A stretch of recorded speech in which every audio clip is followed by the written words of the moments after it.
Hi guys! So today's video is going to be my July favorites, which is where, because my channel is primarily focused on books, I let you guys know about the stuff I liked this month that's not necessarily books. In my very first favorites video that I did a couple months ago, I let you guys know about a slow cooker recipe that I had for you, and I was really surprised how many of you responded to that specific part of the video. So I thought I would start today with another slow cooker recipe. I get a lot of my ideas for slow cooker recipes from this book that says The Magical Slow Cooker Recipes for Busy Moms, which I am not a busy mom, but if I can find this specific book, I'll link it down below because they give you like tons of really big pictures and really clear instructions and stuff. But we used the slow cooker recipe that they had, and the ingredients are 3 to 4 pounds of bottom round or chuck beef roast. I should probably clarify that this is a recipe for a pot roast. So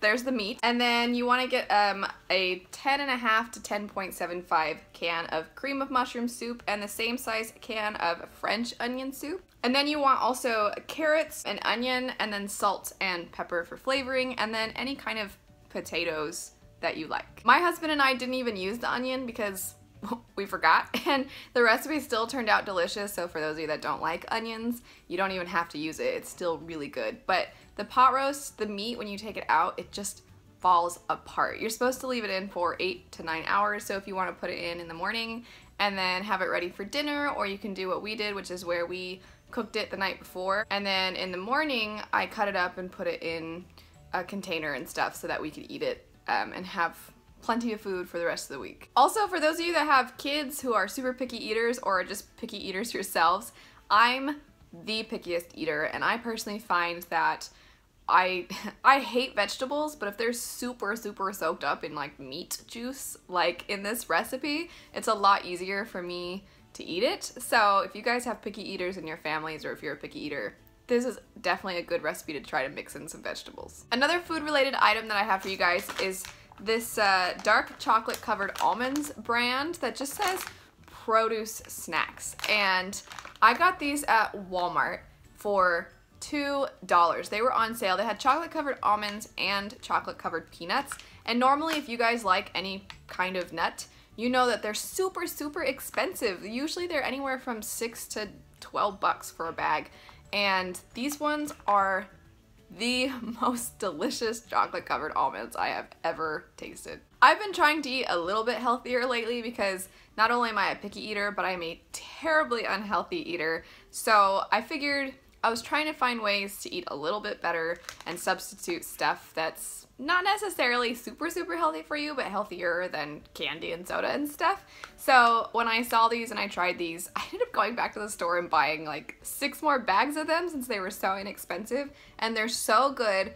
I will say they're not necessarily healthy, but I feel a lot less guilty reaching for these than I would actually reaching for some chocolate. Moving on now from non-food related items, there is an app I have found recently called Playster, and the reason I discovered this app is because I have recently been reading audiobooks, or listening to audiobooks, and I started off with Audible because that's the one that I've seen a lot of people talk about, and then I discovered this app, and it's actually essentially a streaming app, and they have all sorts of different forms of entertainment. So they have movies and music and things like that. And then they also have books and audiobooks, and it only costs, I think, between $8 and $10 for unlimited access to audiobooks for the entire month.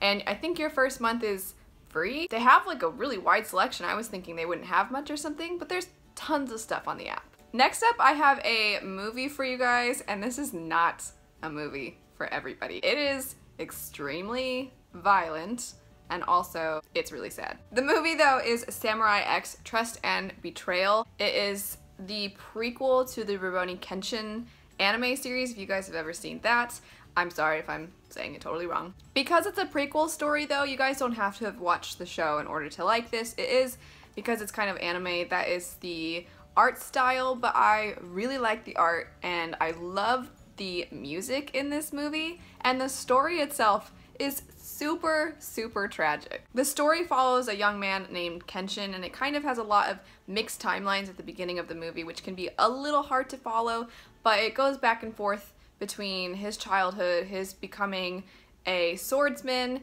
and then him fighting to try and do everything he can to protect innocent people. And then he starts to realize and discover throughout the movie that not necessarily everyone who you kill to help innocent people is guilty themselves. I saw this a long time ago when I was a kid, which I should not have watched this when I was a kid because there's a lot of killing. But I watched it a long time ago and I hadn't seen it for a really long time, and then my husband and I were going through our movies trying to figure out if we could get rid of some for some store credit, and we saw this one and I was like, oh no, we're not getting rid of that. And he's like, I haven't seen it, what is it? And I was thinking like, oh, we should just watch it. I forgot how much I loved it. I really love this movie. It's super depressing and super violent, so that's basically my criteria when it comes to loving a movie.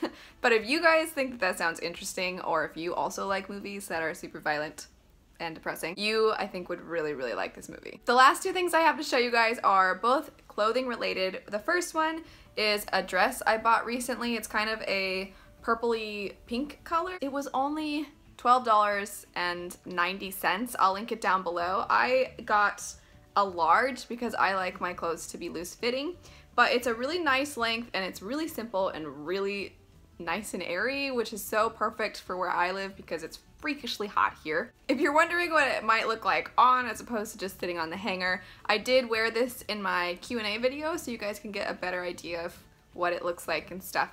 But I just figured it's so inexpensive and it's a nice flattering color for a lot of different skin tones and everything. So it's still on sale. It's not sold out or anything. So if you guys are interested, the link is going to be down below. The last clothing item I have also happens to be pink. I don't wear a ton of pink. It just so happened that both things were pinkish color, but it's actually a t-shirt, which I know doesn't seem like something that should be on a favorites video, but I've been trying to not only eat a little healthier but be a little more active because I'm tired of feeling like a blob.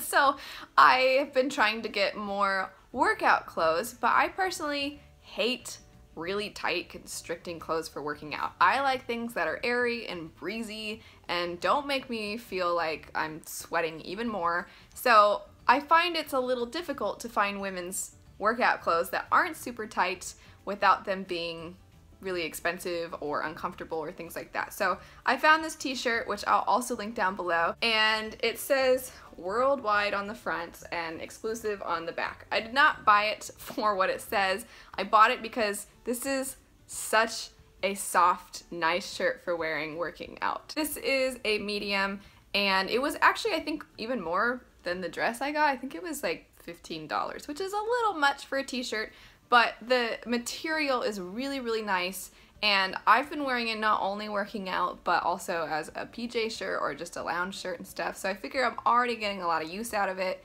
and I kind of like the color. One last little announcement, because that's everything as far as my favorite items for the month of July, but I recently tried to get in touch with the winner of my 2,000 subscriber count giveaway, and I never heard back from that person. So normally I contact people individually out of respect to their privacy, but since I didn't hear back, I don't want you to not get your prize. So I'm gonna have a little thing up on the screen with your name if you won the video, and if you are this person, please comment down below with your contact information so I can get a hold of you and get you your book. Speaking of giveaways, don't forget that I still have my books and ballads giveaway going on, which is where you can win a free t-shirt. So if you guys are interested in that, I will have the video linked for that down below. Thanks so much for watching. If you guys liked the video, don't forget to like, comment, and subscribe. Click the little bell icon to get notified when I post new videos, and check out some more of my videos right over here. For those of you doing the booktube-a-thon, good luck with your reading, and then everybody else, have a good week, and I'll see you guys later. Bye.